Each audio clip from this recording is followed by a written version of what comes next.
Walau Bareskrim sudah menyebut ijazah Jokowi identik, namun kasus tudingan ijazah palsu Jokowi masih berlanjut. Penuding ijazah Jokowi tak puas dan meminta polisi melakukan gelar perkara khusus untuk menunjukkan ijazah asli Jokowi. Kita bahas bersama pengacara Roy Suryo, Ahmad Hozinuddin, dan kami juga masih menunggu Sekjen Pradi Bersatu Ade Darmawan untuk bergabung. Mas Ahmad Hozinuddin, selamat petang. Mas Hozinuddin, bisa dengar suara studio? Ya. Oke. Mas Hozinuddin, kalau Ya, dari bisa. kubunya Pak Jokowi bilang kalau ini adalah upaya kriminalisasi dengan mengajukan kembali gelar perkara khusus. Tanggapan Anda?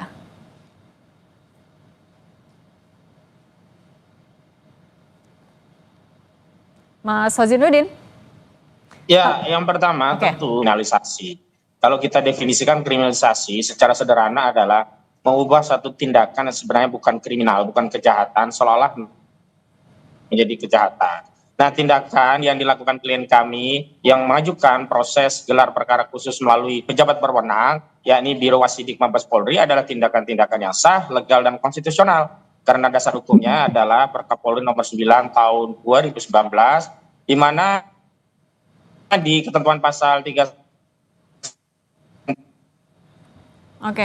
perkara bersifat pidana maupun bersifat khusus.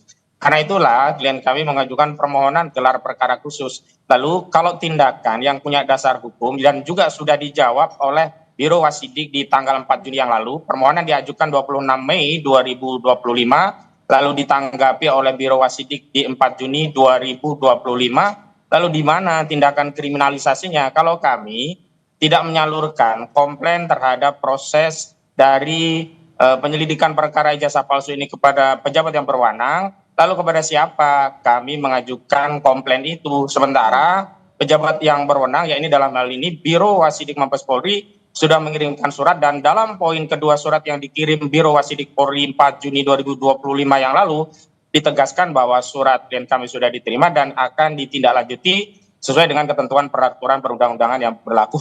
Oke, kita tanya dulu ke Mas Ade Darmawan kalau gitu. Mas Ade, kalau IASN kan gelar perkara khusus memang diatur dan bisa saja dilakukan. Apa yang membuat Anda meyakini ada kriminalisasi? Jadi gini, Mbak Cindy, kalau terkait kriminalisasi itu jelas bahwa ini sudah dihentikan, itu yang pertama. Yang kedua, kalaupun memang ada upaya hukum itu sah-sah saja, silakan saja melalui Perkap Polri itu. Nah, namun begitupun sebaliknya kami juga jangan dituding sebagai orang yang mengkriminalisasi ketika kami melaporkan, karena itu juga sesuai dengan koridor hukum. Jadi gini, saya melihat bahwa ketika kami yang melakukan pelaporan terhadap Roy Suryo CS dan kawan-kawan kita, itu dianggap kriminalisasi. Tapi kalau begitu mereka atau kelompok-kelompok golongan tertentu seperti kelompok Roy Suryo CS itu melakukan hal-hal yang sama seperti kita dalam koridor hukum, dia menganggap bahwa itu bukan kriminalisasi. Jadi kami bingung nih Mbak Cindy ya, bahwa ungkapan kriminalisasi itu kalau mbok ya memang mau dibuktikan dan merasa bahwa memang kan ini ada dua perkara nih Mbak. Saya jelaskan dulu ya. Ada dua perkara yang berbeda di sini. Ya. Satu adalah perkara ijazah palsu. Ya, ijazah palsu itu oleh TPUA dilakukan pelaporan. Di Bareskrim ya? Ya. Yang kedua, satu ijazah palsu, yang kedua adalah tuduhan palsu. Tuduhan palsu ini yang dilaporkan oleh kami.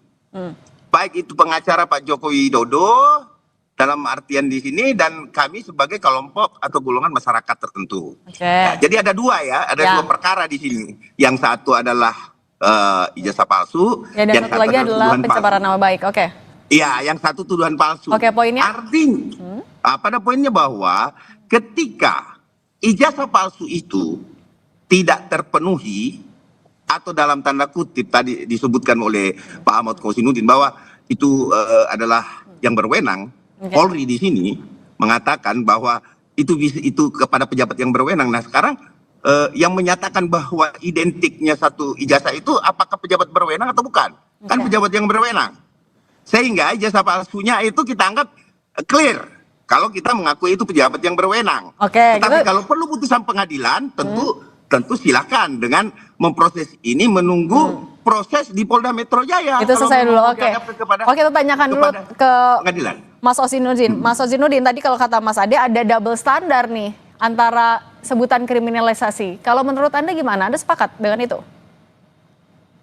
Ya, sebenarnya kan Bung Ade Darmawan ini tidak punya legal standing untuk menanggapi hal ini ya. Karena istilah kriminalisasi yang dilontarkan kepada klien kami itu adalah istilah atau tuduhan tepatnya yang disampaikan oleh kuasa hukum saudara Joko Widodo. Sementara Bung Ade Darmawan ini tidak ada kaitannya dengan saudara Joko Widodo. Bahwa yang bersangkutan mengajukan laporan dan akhirnya laporan itu dikonsolidasi ke Polda Metro Jaya, itu hal yang lain. Yang kedua, tadi kalau dikatakan bahwa kami korban kriminalisasi, jelas. Kenapa?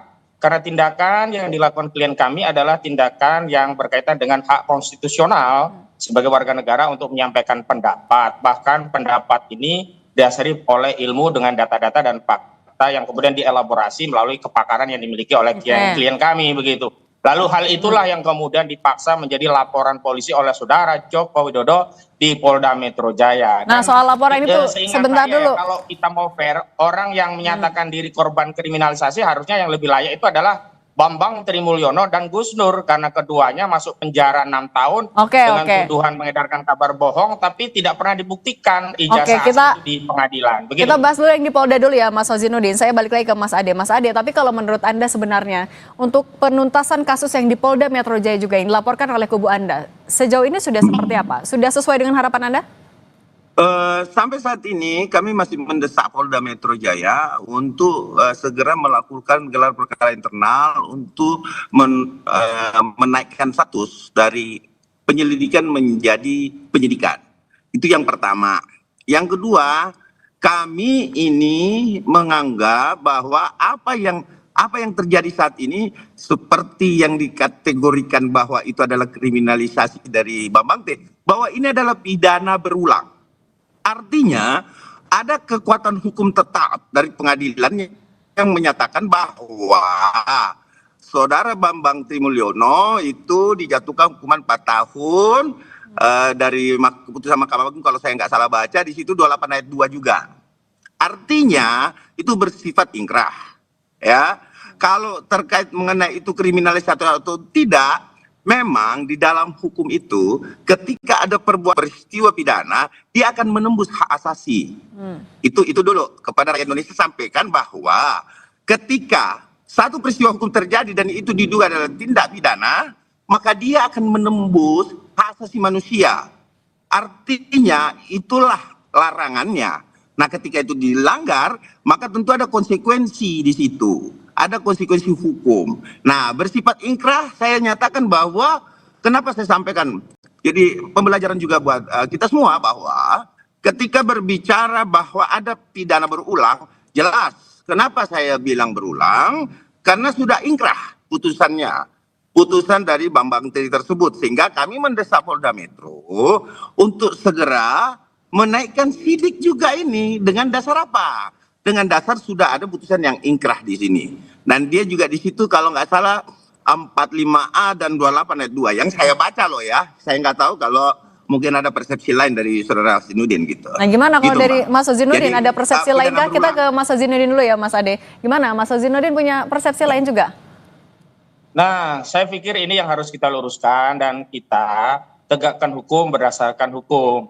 Penyidik dalam hal ini Polda Metro Jaya tidak boleh didesak-desak untuk meningkatkan proses penyelidikan menjadi penyidikan karena tuntutan pihak-pihak tertentu.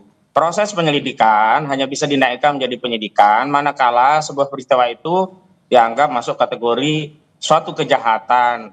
Nah, di situ tentu perlu bukti-bukti. Dalam hal ini kalau kita mau menyatakan bahwa orang yang menyatakan ijazah palsu itu adalah sebuah kejahatan, misalnya di dalam hal ini laporan saudara Joko Widodo itu dianggap fitnah, itu dianggap pencemaran, maka harus dibuktikan dulu bahwa ijazah tersebut asli. Memang kalau tidak ada sengketa hukum terkait ijazah ini, otoritas yang berwenang dalam hal ini adalah UGM sudah cukup. Tapi karena ini menjadi sengketa, maka ijazah ini status quo tidak bisa dikatakan atau dipredikatkan dengan predikat apapun sebelum ada putusan yang berkekuatan hukum tetap dari lembaga peradilan. Karena ini kan ada sengketa.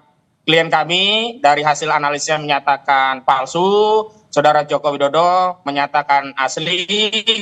Nah, ini perlu dibawa ke lembaga yang berwenang dalam hal ini. Kalau sudah jadi sengketa hukum ya pengadilan. Nah, sebelum ada putusan pengadilan yang berkekuatan hukum tetap, akan menjadi prematur jika orang mengkritisi ijazah palsu itu dianggap sebuah kejahatan, sementara ijazah itu belum dibuktikan secara hukum. Apalagi paralel dengan perkara pidana ini, ada 2 perkara perdata yang sedang bergulir. Yang pertama di Pengadilan Negeri Surakarta, yang kedua di Pengadilan Negeri Sleman. Saya kira begitu. Oke, baik. Mas Ade Darmawan, Sekjen Peradi, terima kasih. Dan Ahmad Hozinuddin, pengacara Roy Suryo, terima kasih sudah berbagi di Kompas Petang. Sehat selalu semuanya ya.